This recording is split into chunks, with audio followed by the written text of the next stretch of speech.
Hello kids, welcome back to another session. In today's session, we are going to do questions based on minus 7's formula. Okay, so what is the formula of minus 7? It is minus 10 plus 3. Where am I going to apply this formula?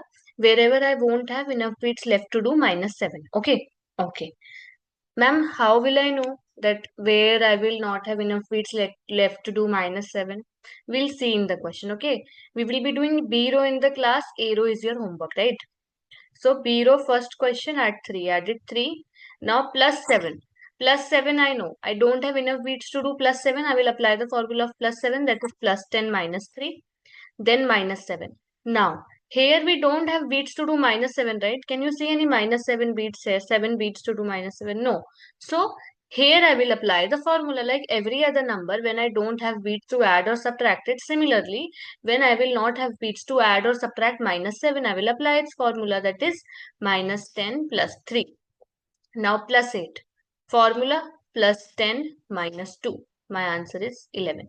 Why did I apply the 8's formula? Because my formula of 8 is plus 10 minus 2 and I didn't had enough bits to do plus 8. Next question. Plus 1 plus 9. Do I have enough bits to do 9? No. So what will I do? Apply the formula of 9, that is plus 10 minus 1 and then minus 7. Again no bits to do minus 7, so we will apply the formula we learned today, that is minus 10 plus 3 and then plus 6. My answer is 9. Next, 11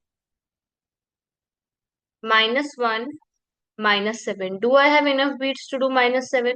Clearly, no. So what is the formula of minus 7? Minus 10 plus 3. And then plus 4.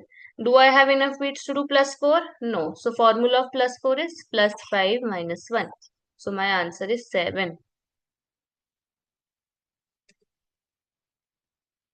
Next, 14 minus 4 minus 7. Do I have enough bits to do minus 7 now? No. So my formula of minus 7 is minus 10 plus 3 and then plus 5. My answer is 8. We are not just applying minus 7's formula here, but we are also applying other formulas, okay? It's just that we have learned the minus 7 formula today. Next, last question. 13 minus 2 minus 7. No beats for minus 7, so I will apply the formula of minus 7, that is minus 10 plus 3, then plus 6. No beats to do plus 6, so I will apply the formula of 6, that is plus 10 minus 4. So my final answer is 10. Okay. So kids, complete your A row in the homework and drop the answers in the comments. I'll see you in the next class now. Bye bye.